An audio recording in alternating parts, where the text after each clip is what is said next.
മാന്യപ്രേക്ഷകർക്ക് എൻ്റെ പ്രണാമം.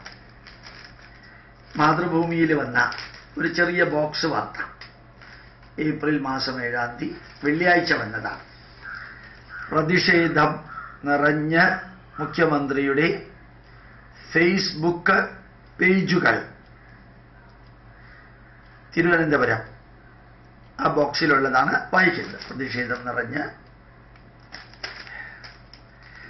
കൊട്ടേഷനിലാണ്: ആ അമ്മ കരയാൻ പാടില്ല, കരഞ്ഞാൽ സ്വന്തം മക്കൾ ചെങ്കൊടി കയ്യിലെടുക്കാൻ മറ്റമ്മമാർ വിസമ്മതിക്കും.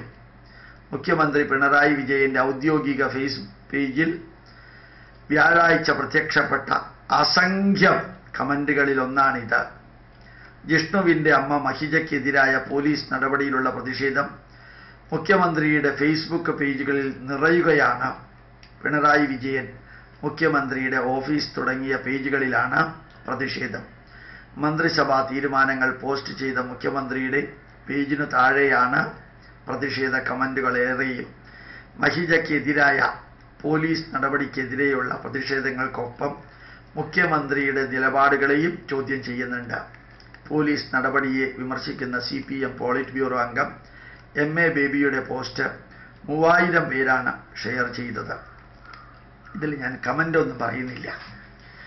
ഒന്ന് മാത്രം: ദൈവത്തിൻ്റെ സ്വന്തം നാടായ കേരളത്തെ കുറേ പാർട്ടിക്കാരും ആ പാർട്ടിയുടെ കുട്ടി സഖാക്കളും ക്ഷേത്രങ്ങളിൽ കൊടിവയ്ക്കാനും ഹൈന്ദവ ജനതയെ അവഹേളിക്കാനും ധർമ്മത്തിനെതിരെ പറയുന്നതും എഴുതുന്നതുമാണ് സെക്കുലറിസം, മതേതരത്വം, പുരോഗമനമെന്ന് ധരിക്കുകയൊക്കെ ചെയ്യുന്ന കുറേ വ്യക്തികൾ ജീവിക്കുന്ന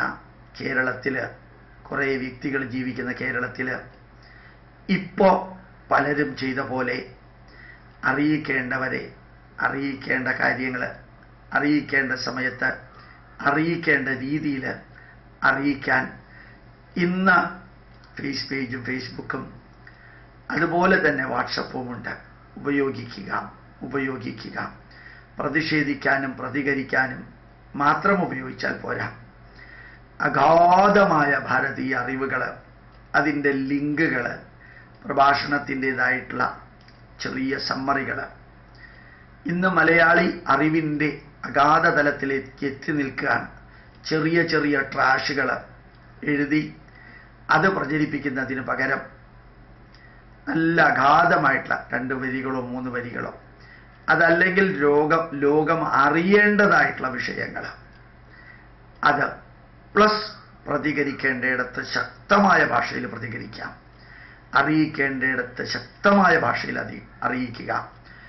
ഈ മുഖ്യമന്ത്രിയുടെ ഫേസ് പേജിൽ ഇങ്ങനെ വന്നു എന്നറിയുമ്പോൾ നേരിട്ട് ക്ലിഫ് ഹൗസിലോ സെക്രട്ടേറിയറ്റിലോ മുഖ്യമന്ത്രിയുടെ ഓഫീസിലോ ചെന്ന് നമുക്കെന്തെങ്കിലും ദുഃഖം അറിയിക്കാനോ പ്രതിഷേധം അറിയിക്കാനോ സാധിക്കാത്ത സ്ഥിതിക്ക് ഇന്ന് പത്രമാധ്യമങ്ങൾ 99% നിഷ്പക്ഷമായിട്ട് പ്രവർത്തിക്കുന്നു എന്നുള്ളത് 100% അഭിമാനത്തോടുകൂടി പറയാവുന്ന കാര്യങ്ങളാണ്. ഞാൻ എടുത്തെടുത്ത് പറയാം. കുറേ പത്രങ്ങൾ നോക്കി. എല്ലാവർക്കും ഇന്ന് ജനങ്ങളോടല്ലാണ്ട് വേറെ ആരോട് കടപ്പാടില്ല. പത്രങ്ങളും മാധ്യമങ്ങളും അടിമുടി മാറിയിരിക്കുന്നു. ചില ഇഷ്യൂസിൽ അവർക്ക് അവരുടെ താല്പര്യം കാണാതിരിക്കും. അതുണ്ടാവുകയും വേണം, അത് തെറ്റു പറയാൻ സാധിക്കില്ല. മാതൃഭൂമിയും മറ്റു പത്രങ്ങളൊക്കെ, മാതൃഭൂമി ഞാൻ നിത്യവും വായിക്കാറുള്ളതാണ്, ഏഷ്യാനെറ്റ്, ഈവൻ മീഡിയ വണ്ണിൽ ഞാൻ അടുത്ത കാലത്ത് കണ്ടപ്പോൾ ഞാൻ പലപ്പോഴും എൻ്റെ മനസ്സിൽ അതൊരു മുസ്ലിം ചാനലാണെന്നുള്ള മുൻവിധി ഉണ്ടാവാറുണ്ട്. 1.5 മണിക്കൂർ കണ്ടപ്പോഴത്തേക്കും ശരിക്കും ആരോടും അവർക്കൊരു വിധേയത്വം ഇല്ല, ജനങ്ങളോട് മാത്രം സത്യസന്ധമായിട്ട് കാര്യങ്ങൾ അവതരിപ്പിക്കുന്ന ഒരു കാഴ്ച കണ്ടു. ഏഷ്യാനെറ്റിലും കണ്ടു.